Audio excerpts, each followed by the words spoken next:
안녕하세요. 엉클잭입니다. 저는 함께 읽으면 좋을 책, 혼자 읽기에는 아까운 책들을 소개하고 추천하는 컨텐츠를 올리고 있습니다. 도움이 되셨다면 좋아요와 구독 부탁드립니다. 프로파간다라는 말은 굳이 번역을 하자면 선동 정도로 번역될 수가 있을 것 같은데요.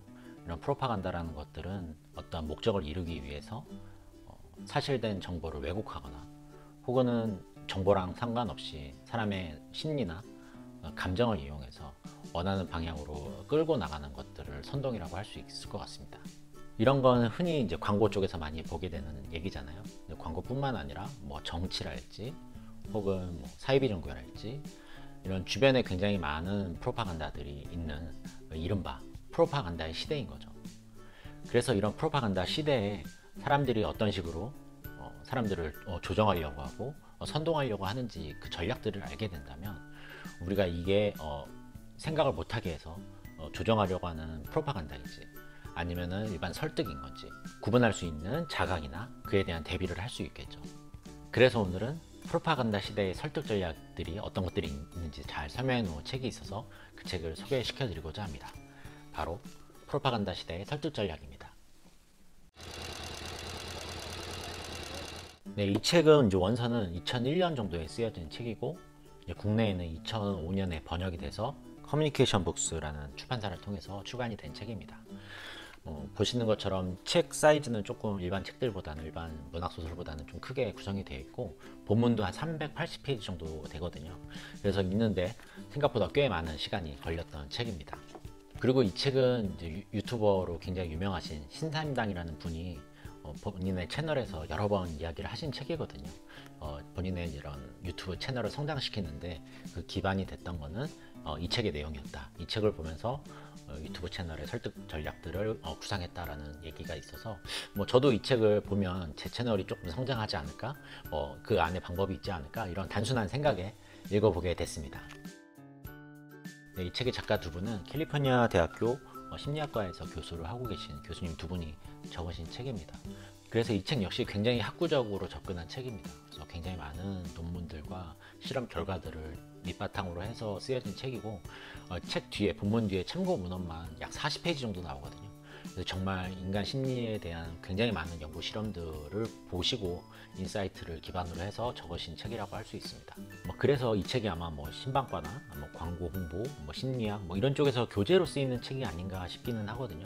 알고 읽은 건 아니지만 책을 읽고 보니까 좀 그런 생각이 들었습니다. 이 책은 설득 전략과 그 안에 세부적인 전략들이 굉장히 다양하게 담겨져 있는 책인데요.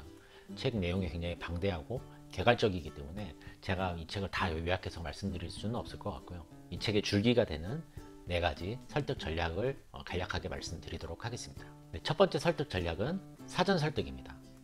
이른바 프레이밍이라고 할 수 있는데요. 어떤 본격적인 설득을 하기 전에 사전에 어떤 상황에 대한 프레임을 미리 정해 놓는다는 거죠. 이 책에서 말하고 있는 대표적인 방법이 라벨링이라는 방법과 유언비어 이 2가지를 얘기하고 있습니다. 이 라벨링이라는 것은 흔히 광고에서 많이 볼 수 있는데요. 예를 들어서 의사협회가 추천한 두통약 이런 의사협회가 추천했다라는 라벨링을 앞에 붙임으로 인해서 이 약의 성분이나 효능과는 상관없이 다른 경쟁사 제품보다 더 효과가 좋을 것 같다라는 사전 프레이밍을 해버리는 거죠. 다른 예를 더 하나 들어볼게요. 어떤 소세지가 있는데 이 소세지가 25%의 지방을 포함하고 있다고 한다면 라벨링 전략에서는 지방 25%라고 적지 않고 단백질 75%로 구성되어 있다고 이렇게 라벨링을 해버리는 거죠. 그래서 사실 팩트와는 상관없이 더 좋은 것처럼 포장이 되는 거죠. 유언비어는 어떤 사실 여부와 관계없이 특정한 메시지를 계속해서 반복하는 방법을 통해서 사전 설득을 하는 방식이라고 할 수 있습니다. 대표적인 예가 2차 세계대전 때 괴벨스가 했던 방식들인데 독일 민족들은 다른 민족들보다 우월한 민족이고 그리고 유럽에는 유대인들을 통해서 굉장한 위협에 빠져 있다.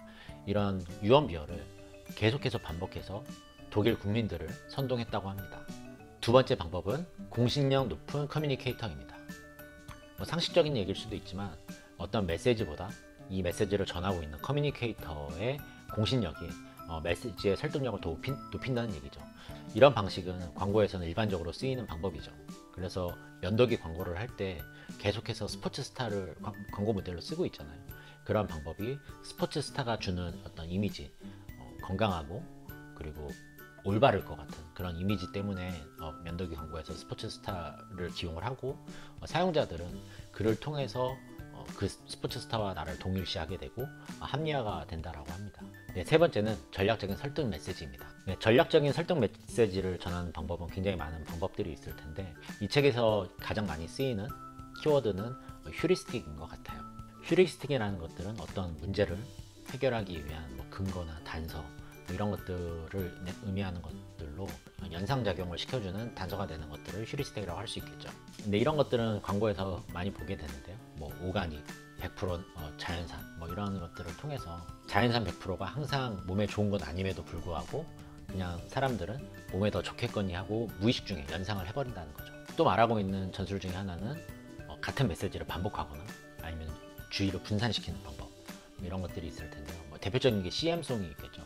그래서 되게 단순한 메시지, CM송이 계속 반복적으로 우리가 TV나 매체를 통해서 접하게 되면 그때 당시에는 별 생각이 없다가도 마트에서 물건을 고를 때 그 제품을 먼저 고를 확률이 더 높다고 합니다. 네 번째는 감성을 이용한 설득입니다. 감정을 이용한 설득 중에 대표적인 게 위협 소구가 있는데요. 그래서 소구라는 거는 이제 어필이라고 번역될 수 있을 것 같습니다. 그래서 위협감을 줘서 설득을 시키는 방법입니다. 대표적인 게 금연 공익광고겠죠. 그리고 또 하나의 테크닉이 그랜펠룬이라는 테크닉입니다. 그랜펠룬 테크닉은 어떤 메시지를 전하는 사람과 듣는 사람의 유대감을 조성하는 방법인데요. 내용과는 상관없는 별로 중요하지 않는 내용이라도 어떤 하나의 연결고리를 만들어주면 사람이 더 잘 설득이 된다라고 합니다. 예를 들어서 별자리가 같다, 고양이 같다, 직접적이지 않은 사소한 거라도 연결이 되면 그런 동질감을 느끼고 더 잘 설득이 되는 것이죠.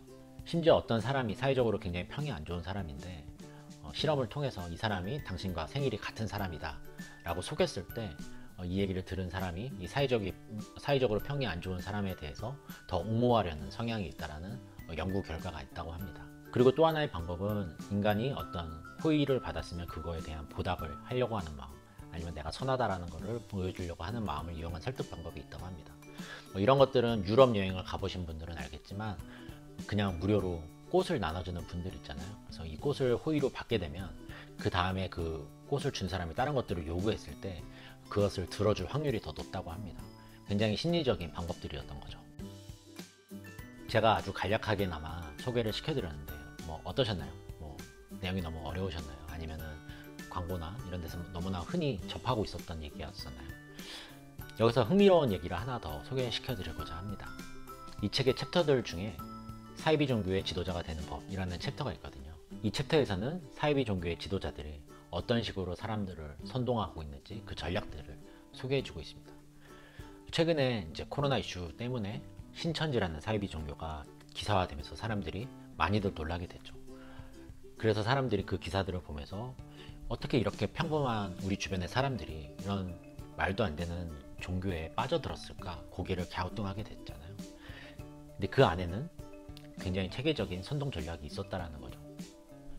그래서 기사에서 많이 알려진 내용들과 제가 이 책에서 소개시켜드릴 내용을 한번 비교해서 보시면 더 잘 이해가 되실 것 같습니다. 이 책에서는 사이비 종교 지도자가 신도들을 설득하는 방법에 대해서 7가지로 정리해 놓고 있는데요. 제가 이 부분의 제목만 한번 말씀드리도록 하겠습니다. 이 부분 좀 읽으면서 말씀드리면, 첫 번째, 자신만의 세계를 창조하라. 두 번째, 글렌펠룬을 만들어라. 세 번째, 합리화라는 올가미로 헌신하게 만들어라. 네 번째, 지도자에 대한 신뢰와 매력을 구축하라. 다섯 번째, 신도들을 보내어 전도하게 하고 교단을 위해 모금하게 하라. 여섯 번째, 신도들이 쓸데없는 생각을 못하게 해라. 일곱 번째, 신도들에게 환상만을 보게 하라. 어떤가요? 제가 지금 7가지 전략에 대해서 제목만 쭉 나열했는데 지금 기사에서 보신 내용이랑 정확하게 일치하지 않나요? 제가 이 영상을 찍기 위해서 이 챕터들을 다시 한번 읽어봤는데 기사 내용이랑 너무 똑같아서 약간 소름이 돋더라고요.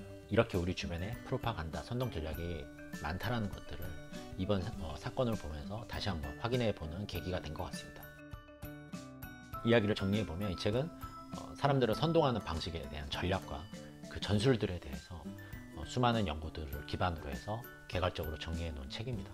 보고 나니까 저도 제 채널을 운영할 때 어떤 식으로 좀 전략적으로 해야겠다라는 생각이 조금 아직은 모호하지만 좀 생각이 들더라고요.